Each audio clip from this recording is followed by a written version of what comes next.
This is the Truth Booth, and I am your host, Gordon Tamayo. Welcome to the spot where we go head to head with some of the most difficult conversations. We're talking about the type that sometimes can't even be discussed at the dinner table. We're not welcome in the institutional setting, or maybe can't even be discussed with the best friend. Everything from spirituality, sexuality, religion, politics, music, culture, family, and so much more. Get ready for some uncut and raw conversation that helps us get to the truth of the matter, because we believe that the truth will set you free. Let's get it. This episode strikes particularly a strong chord for myself, partly based on my past and how I used to be on one side of the coin, where I was constantly pushing and promoting and instigating a lifestyle of sexual perversion, of drugs, of alcohol, of chaos. And so that is one of the reasons why I invited the guest that I am going to have on today, because I wanted to address what many believe and what many talk about as simply conspiracy theory, but those of us that are paying attention or looking into it even more can attest to the fact that it isn't just a conspiracy theory. Sexual exploitation is taking place in massive amounts and has been for a very, very long time. Much of what we're seeing today is a massive sexualization of everything on the planet. Perhaps this has been going on for longer than we can even imagine, but with technology advancing the way that it is, the internet exploding onto the scene, it's bringing to light more of what's going on behind the scenes and how it trickles into these facets of life that many of us have turned a blind eye to, or maybe even haven't even heard of happening before. And so very often it's the topic that people don't want to discuss. They don't want to shed any light on it for the sake of not looking like they're crazy or not being ostracized, because the majority of our population in our world, they subscribe to the mentality that it's a free-for-all, that it's okay to celebrate chaos, it's okay to celebrate perversion, and that shouldn't be the case. But as time has gone on, we see ourselves living in a world that openly accepts sexual perversion. It openly accepts the misuse and abuse of something that was meant to be holy. And now we see it being desecrated in so many different ways, in so many different fashions, and even celebrated when it's being done. And we see it happening in a certain format through media, like in music, for example. The entertainment industry is just chock full of perversion in music videos, in movies, in magazines, etc. But it's been pitched as this cool thing. It's been pitched as this idea that it's okay to do, and people are monetizing off of it so much that anybody that goes against that mainstream view is looked at as a prude or a square or whatever you want to dub somebody that's not okay with flagrant abuse and exploitation. And so that's kind of the mentality behind what was causing us to jump on this particular topic, and I think we're just scratching the surface here with this particular interview. But it's the hopes that in beginning this discussion about it, it will shed some light on the fact that, hey, this is a very real thing that happens in this planet. This thing is happening all around us. We should be paying attention about what's going in our eardrums, what's going in front of our eyeballs, and equally as important, what we're allowing those that we influence and those that we are responsible for to be impacted by as well. And I'm talking about our children. They are massively influenced by media and entertainment and social media technology, and we need to be the ones that are looking out for them. We need to be the ones that are looking out for the indicators that are showcasing that there's an intentional plot, there's an intentional attack against the home, against the family unit, against something that is pure, against something that is holy, against something that is good, against something that shouldn't be perverted. And so, I would caution you for that. I know myself personally, I've experienced moments where I've had stuff happen, where my kids are watching something so innocent, and all of a sudden an ad pops up for something else that is not appropriate for a kid. And, anybody that understands algorithms and understands how analytics work on the back end know that if something like that's occurring, it's very intentional. These are these things that are programmed in place for certain audiences. It's things that are intentionally built that way. And so it's no surprise that we see the flagrant, the rapid rise of chaos going in our world, because the mind's being polluted constantly. And so that's where we're going into it today. I invited this particular guest on here because I don't claim to be an expert in this particular arena, but again, hoping to shed some light and open the conversation so people can begin to see that this is a very real dilemma that's occurring right in our own backyard. I'm just going to jump right into the deep end of the pool here with this one, but I want to introduce Megan Ray Bell. How you doing today, Megan? I'm pretty amazing, man. I can't complain. How are you? Good deal. I'm doing pretty fabulous myself. It's a good day to be alive. So, hey, I want to just jump right into it. Like I said, I'm going to jump into the deep end of the pool here and talk about one of the elephants in the room. We got a lot of stuff that's going on currently in our society. It seems like just the world's imploding on itself, right? With everything that's happening. And one of those areas specifically that we seem to hear about here and there, but at the same token, we see it kind of getting brushed under the rug a little bit and kind of sidestepped, and not a whole lot of people want to talk about this. So I want to bring it up, and I want to talk about, is this mainly just conspiracy, as many people like to don it, or is there a legitimate concern for this particular topic, which kind of segues into a couple different spaces that I'm going to dig into, and that's specifically around sex trafficking, and it also ties into the big stuff that's going on, talks that's taking place right now. Hollywood's well known for it with pedophilia and how it transcends into that space as well, and how this is all connected. But Megan, before I jump into a little bit of your story and why I asked you to get on the phone with me here, which thank you once again for doing this. I know this is not an easy topic to discuss, much less for somebody to really dive into that's had some firsthand experience in some of the space as well. But I want to hear from you as well. Is sex trafficking just conspiracy, or is it a legitimate thing that's happening right in backdoor America? So, as a sex trafficking survivor myself, I can assure you that this is happening every single second of every single day in every single neighborhood. So it's not just something that just randomly popped out of the sky. It's been happening since the USA even began. We started on the sex trade. So I'm happy, honestly, that it's coming to light, and it's time to come to light, and it's all in God's time, and time is now. Yeah, no doubt. It just seems like the light's kind of being exposed, or the light's exposing, I should say, darkness right now. And it's like coming out of the woodwork, just rapid fire right now, which I think is phenomenal as well. It's said that the United States is known as the number one consumer of sex worldwide, which means that, we're a big part of what's fueling the demand for this type of thing. And I didn't really realize that myself until I started digging into some of the statistics behind it. And I was like, wow, like this is really, really a huge dilemma that's happening right in our backyard. When we talk about estimates, right, about victims of sex trafficking, obviously, we're not getting the whole picture, because not everybody comes forward and says, hey, this is what I've been experiencing, this is what I'm going through.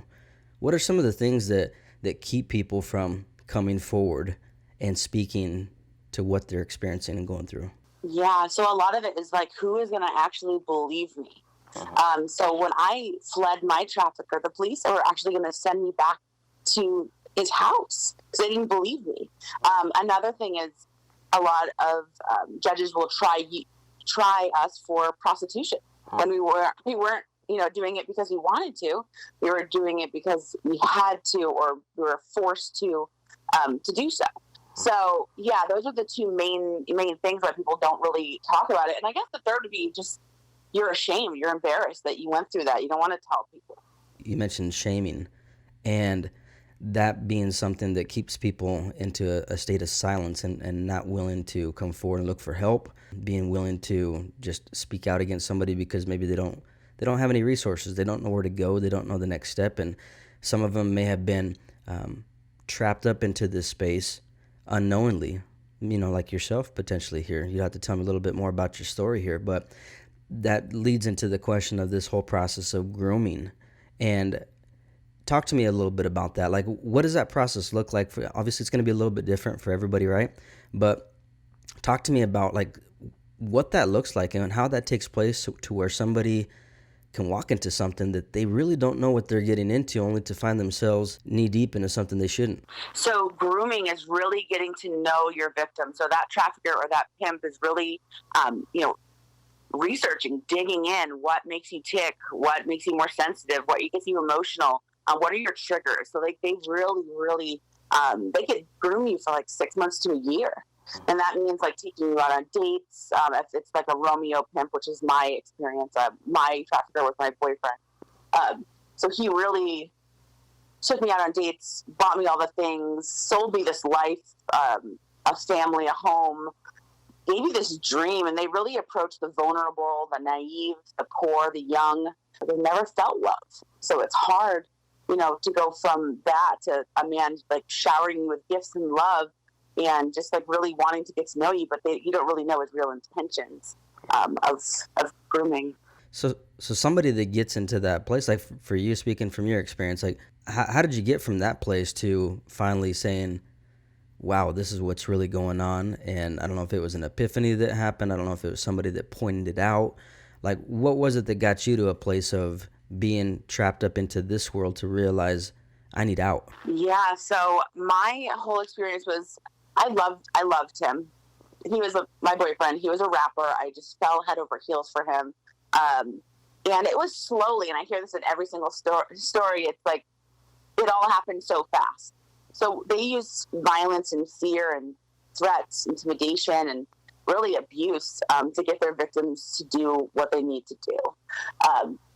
So the point that really broke me was actually my trafficker's best friend's brother looked me in the eyes one night, and we were out for sushi because he was trying to make me feel good after, pimping me out for the night. So he'd bring me to places that made me feel happy. And his friend told me, he looked me right in the eyes, and I believe this is God. He was like, Megan, if you're not happy, you can leave. And something really dawned on me when he said that. I was like, well, I can leave because you're so controlled and manipulated that you feel like you can't and you're not worthy anymore and that no one will love you again. And you just feel dirty. That's a real word that I would use. You just don't feel like anyone will love you again. So when he said that, it was like a click for me. And that's not the time that I actually left, but that was something that kind of helped me to leave. My escape story is kind of gruesome, if I'm allowed to share it. Yeah, you're open to share it. Please do. It was the tail end. So I was groomed for about 6 months, trafficked for 6 months, so a full year in total.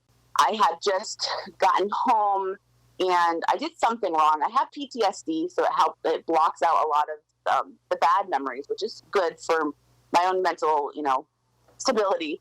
But I don't really remember why he was upset.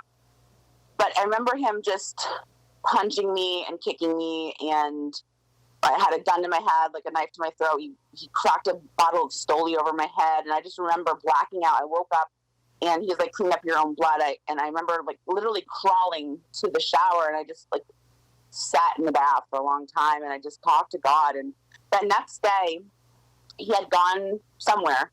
I think he went to get laundry with his mom, and something clicked inside of me, and it was like, okay, it's time to go. Like, this is your time, and you're gonna get out.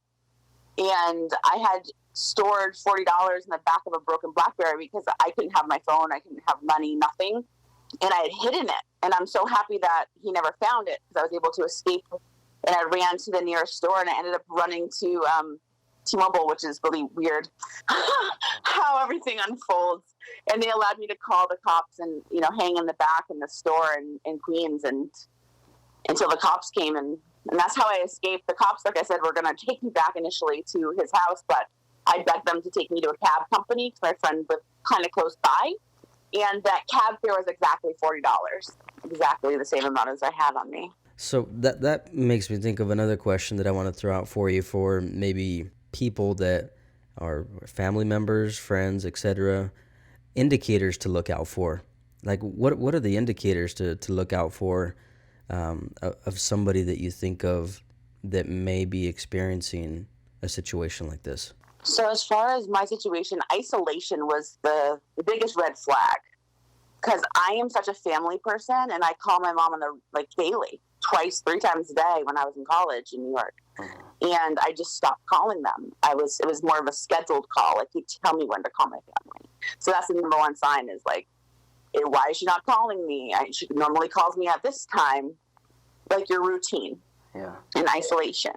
If they're claiming that they have all these excessive gifts all of a sudden, if they're going out late at night and they're doing drugs or drinking, that's abnormal. For me, I was out all night. I was bragging about all these modeling events, but they weren't real modeling events. They're all fake for him. And I was bragging about this, so that was a red flag for me initially.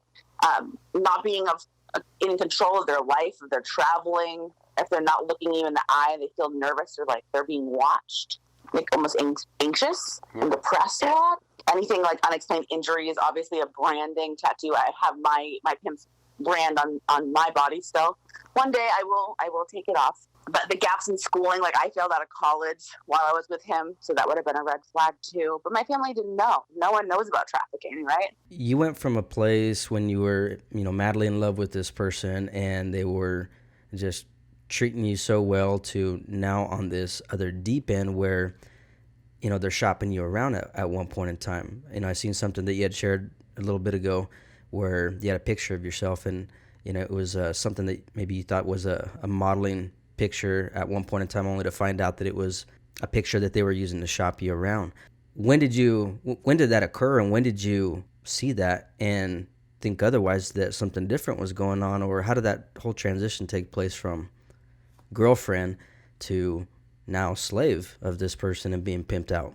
Yeah, so he always told me, like, you're going to be the biggest model ever, and I'm going to be this rapper, and we're going to be this power couple. That was a whole dream that we had together. And he would bring me to these places for photo shoots, and I was cool with it as long as he was there, and I felt comfortable.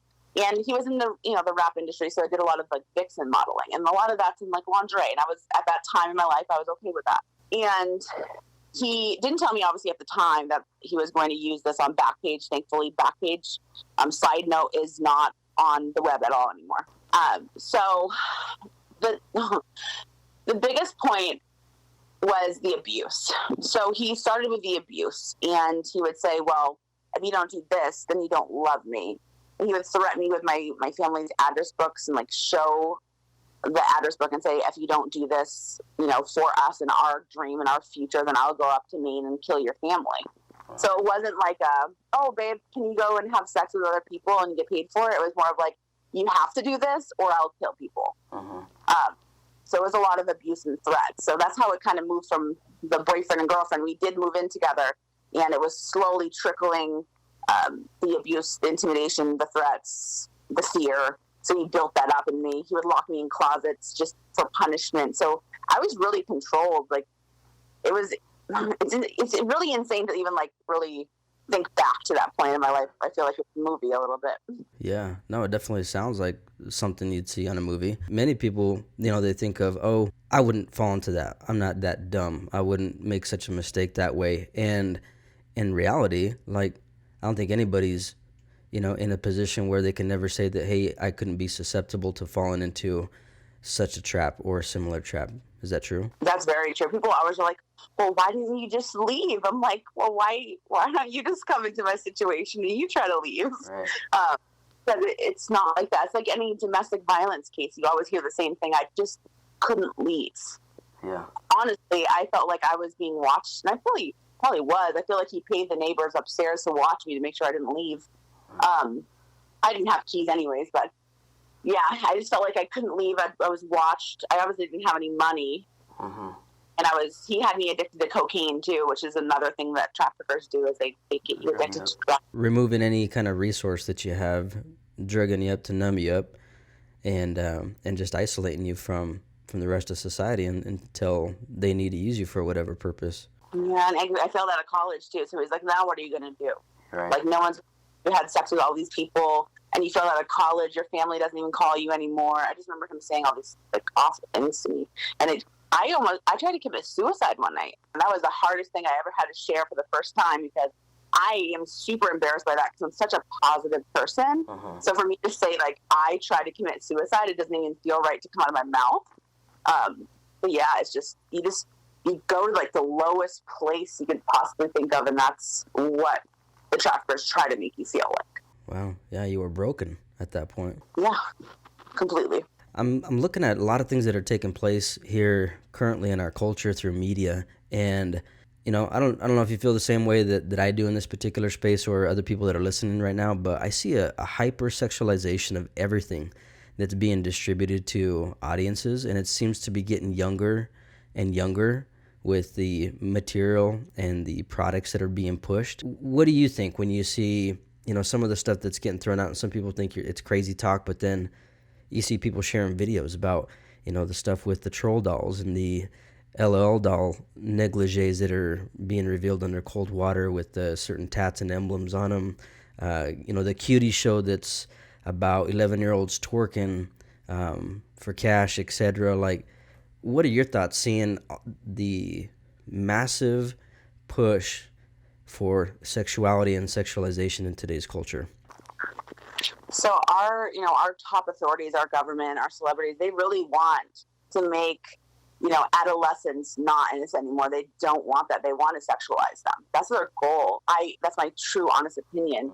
And, having these dolls and even Disney movies, if you really watch them and you hear them, a lot of the jokes are adult jokes. And it's like, why are you even having this on a kid's show? Right.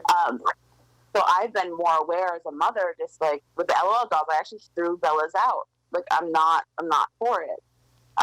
They're already dressed kind of, risky as far as that goes. But yeah, I'm not for it. I believe everything's happening for a reason right now. The cuties, Netflix. Even when I was a cheerleader in high school, you had to wear red lipstick in a competition. So to me, that's not really new. The twerking part is new, but not the whole being sexy in a dance, because even, when I was in high school, we did that. Which I guess it goes back to what you were saying earlier, that this kind of stuff's been going on for a long, long time, and perhaps internet and technology and the way the world's communicated now it's just bringing to light that this stuff is occurring more now because of that. Now we're seeing the stories coming out with Epstein and, all the stuff with people that he was connected with, and a lot of stuff that's going through the media that some people are just kind of brushing over, and we're kind of getting, I guess, bombarded by other news that kind of makes it seem less relevant, but it very much is a crisis that's occurring in the country. I mean, when you're talking about 12,000 people being human trafficked last year, large chunk of those people being kids as well, then that does signal red flags that there's a problem out there. But why don't we talk about it? Why aren't people talking about it? What do you think? A lot of people think it's too risky. I was told, myself in Maine, this is too risky. You don't want to talk about it. But I'm like, you need to talk about it, because I'm a survivor, and it happens. And if we don't educate and prevent our youth, it's going to continue to happen over and over and over again. But I think it's just because if you say the word sex anyways, people are like, oh. Right. But if you say sex trafficking, which is, under human trafficking, human trafficking has labor and sex trafficking together. Right. So that's what makes up human trafficking. So, yeah, when I say human trafficking, I guess it's more politically correct. Sure. But I like to say sex trafficking because it makes sense to me in my story. Yeah, no, and based on stats that I was looking at too, the majority of those cases that are designated human trafficking, they are sex trafficking. In relation to, I guess, I don't want to get nitty gritty on definitions per se here, but for the sake of educating audiences, I think it's necessary. Talk to me about the difference between selling sex versus trafficked for sex. Yeah, so if you are selling sex and you are willingly doing that for an income, that's considered prostitution to me. Sex trafficking occurs when someone uses force, fraud, or coercion, pretty much to have a sex act with an adult or a minor, and you get paid for it, so it involves money. My own term of sex trafficking is selling a human body for money, for profit. That's my own definition. We see a lot of stuff, a lot of stories that end up getting shared around different types of industries, different types of businesses that we see much of this type of stuff occurring. What would you say is an area of industry or commerce where we see such a widespread contribution to making this stuff occur? Yeah, so it's definitely the demand. So a lot of them are, businessmen or just college students. It ranges anywhere as far as a John goes. So it's definitely the supply and demand type of, business. And then you have the porn industry, which is huge as well, because you're trafficking, teens and children and women, even doing porn. They're forced to do it. So that's another, form of that as far as the U.S. goes. And this ain't a thing that's just isolated to women as well, right? Like you hear cases of guys, of boys, right, going through the same type of thing. They say around 80% are women and 20%. But hey, like that's only on paper, honestly. Exactly. So, I don't even know how accurate those numbers that we even, have on paper are. Right. Because a lot of us say anything. Yeah, exactly. Thanks, Megan, for sharing all that there. I want to leave listeners with a final note, and that's about like anybody that's listening to this that knows somebody that's going through it themselves. Like, what kind of hope would you leave somebody with, or inspiration you'd leave somebody with to say, hey, that you're not alone, that there is a way out, that there are resources to help either a loved one or help yourself? What would you give to somebody listening today? Yeah, so I would definitely say you need to focus on God 100%. Know that you're valued, your purpose, and you're worthy, and that you can get out. There is a way out, and you can help your community just by spreading awareness and educating. So that's what I would definitely, say to our audience tonight. I appreciate it. Thanks, Megan, for joining us. If somebody was to want to connect with you and reach out to you online, is there a spot they can reach you at? Yeah, so it'd be at Angel Warrior May, M-A-E. Angel Warrior, M-A-E. Yeah. Gotcha. Appreciate it. Thanks once again, Megan. We appreciate it for having you on. You have a good day. Thank you so much. Me too.